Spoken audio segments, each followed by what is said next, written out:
Turns out Iran has damaged quite a few of our bases and our military assets, and that's according to a new report from NBC News. Cenk, this is not surprising. This is something that has been reported by a lot of independent sources, but NBC News apparently has realized that Iran also has military capability and can do some real damage.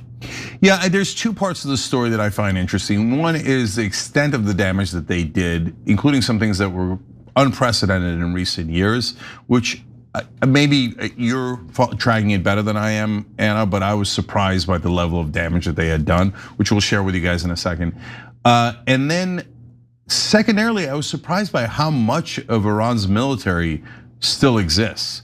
I halfway bought into the hype about how they were all destroyed. It turns out that's not remotely true. So let's give you the facts. So NBC cited several sources for their reporting here, including 3 anonymous US officials, 2 anonymous GOP congressional aides, and 1 anonymous person familiar with the damage. All you need to do is pay attention to former military generals who were rejected by the Trump administration for his new administration in the second term, and you'll know the extent of the damage. You don't need to rely on anonymous sources. Nonetheless, the sources claim that the destruction caused by Iran spans across several countries in the Middle East and could cost up to $5 billion to repair. And that's actually a pretty conservative estimate, to be quite frank. More on that in just a bit. According to the sources, Iranian forces managed to strike runways, high-end radar systems. In fact, the radar systems is what they went for first, which was incredibly strategic. Clearly, they had a plan in mind. They knew that the United States was going to attack them, and they knew what they were going to do in response. Dozens of aircraft, warehouses, command headquarters, aircraft hangars, and satellite communications infrastructure. So Iran even managed to bypass American air defenses.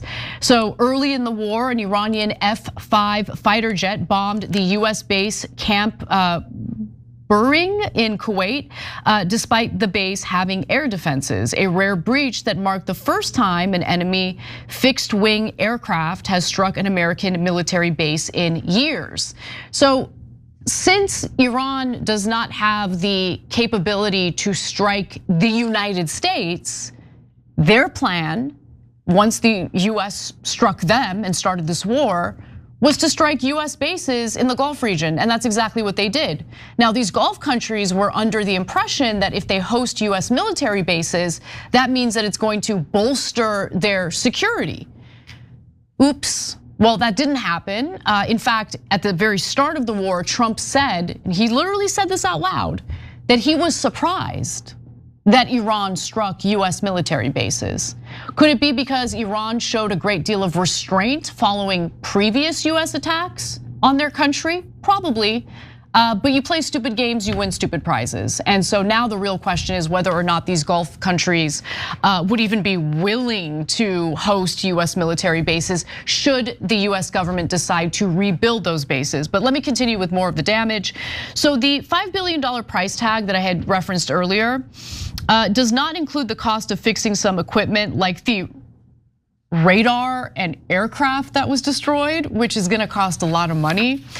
So Iran hit US bases in at least 7 different countries: Bahrain, Iraq, Jordan, Kuwait, Qatar, Saudi Arabia, and the UAE. The report claims that detailed information is being withheld from members of Congress, which should be unsurprising. One of the anonymous congressional aides even said that no one knows anything, and it's not for lack of asking. We have been asking for weeks and not getting specifics, even as the Pentagon is asking for a record high budget. If you guys can remember, Donald Trump has requested a defense budget of $1.5 trillion, which is insane, which is absolutely insane. But the administration has even requested that private satellite companies refrain from imaging the US bases that have been destroyed. And that was confirmed by a satellite company called Planet Labs. Now, a Pentagon official also stated the following: "We do not discuss battle damage assessments for operation security reasons. Our forces remain fully operational, and we continue to execute our mission with the same readiness and combat effectiveness." Well, if what we've seen with Iran so far has been the Pentagon's idea of readiness and combat effectiveness, I really don't know what to say. We're in a lot of trouble. And by the way, the fact that we've depleted 80% of our missile interceptors when we're making enemies all across the globe in order to make our little friend Israel happy should be concerning for anyone who has any fear for our national security. NBC's report also acknowledged that Iran's counterattack could hurt the narrative for the foreign policy hawks that can get effed as far as I'm concerned. The issue could embolden critics of America's military presence overseas who have advocated for shrinking the US presence in the Middle East, one US official and one person familiar with that matter said. Well, I mean, I certainly would be in the camp of, if I weren't an American and I were in a country hosting a military base that was getting attacked, yeah, I would be in the camp of maybe we shouldn't host US military bases on our land, but who knows? No, that's obvious. Yeah. They thought that it was going to protect them, and what it did was it endangered them. And so now Saudi Arabia and UAE are looking around, maybe thinking about doing it. Saudi Arabia, not UAE, in this particular case, thinking about doing a deal with BRICS instead of us for security, because they're like, all that Israel and America has brought us is pain and trouble and bombings. So we're now less safe because we were stupid enough to make a deal with the Israelis and Americans, basically. So now let's break this down further. By the way, this was said by one of our members a couple of weeks ago, and it's really stuck with me. It was Israeli and Trump racism that actually cost us dearly. Because the Israelis came in and told Trump, oh, these dumb Iranians, they won't even be able to figure out how to close the Strait of Hormuz. Remember, these are savage Muslim terrorists. They don't know anything. Oh, bombing our bases, your bases in the Gulf? They won't be able to do that at all. Remember, they're barbarian, savage cavemen, right? Oops, oops. Look, one of the biggest problems with political media right now isn't just bias.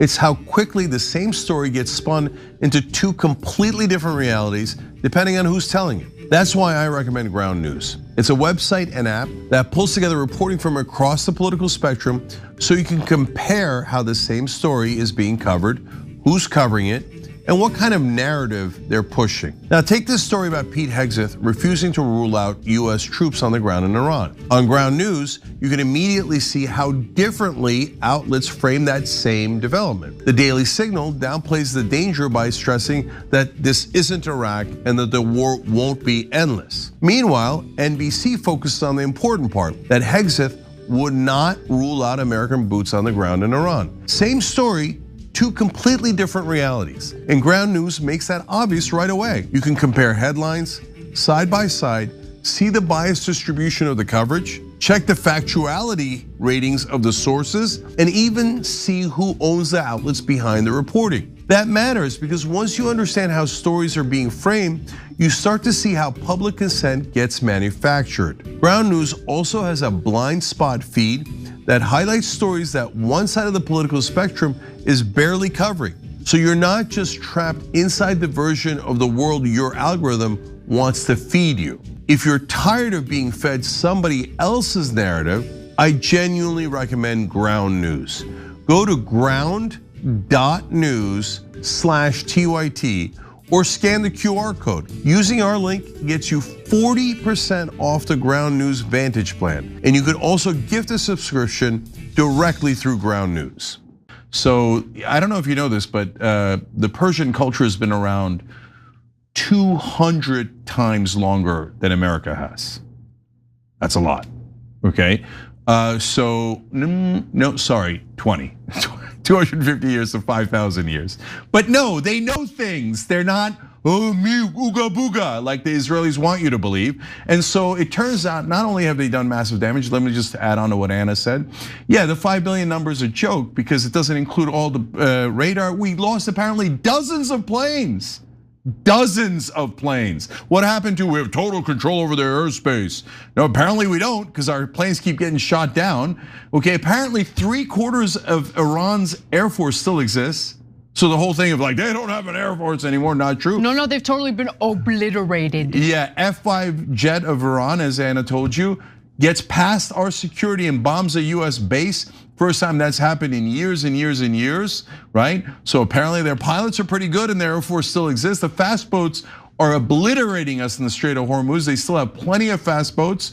And so they don't need to beat an aircraft carrier. They just need the fast boats to plant the mines and leave. So they apparently have an endless source of those. And then on top of all of that, the missiles, we destroyed almost all their ballistic missiles and stuff. No, they have thousands of missiles and drones left. So they have plenty of ammunition left.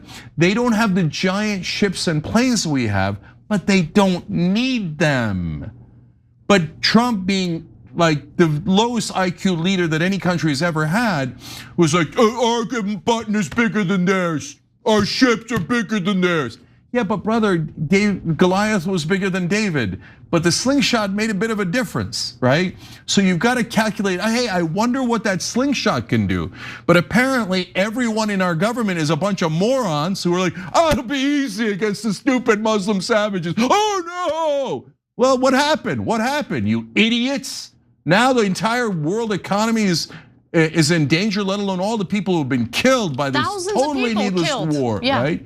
Exactly. So when you look at all this, where we stand now, guys, is not only did the war cost $2 billion a day in the beginning when we're firing off all the rockets, now it's down to $1 billion a day. They're asking for $400 billion extra to fight this war, even though they told us it would be easy and cheap. And then on top of that, there's the economic damage that's coming from all the gas prices and food prices and inflation that's coming. So we're supposed to pay all of this. And Israel says, not enough. Go back into the war and put your stupid ground troops in so they could die instead of Israelis. And we're not done stealing Lebanon, and we're not done trying to create a civil war in Iran so millions of people can die. America's back to work, back to the war, Israel says. And that's where we are today.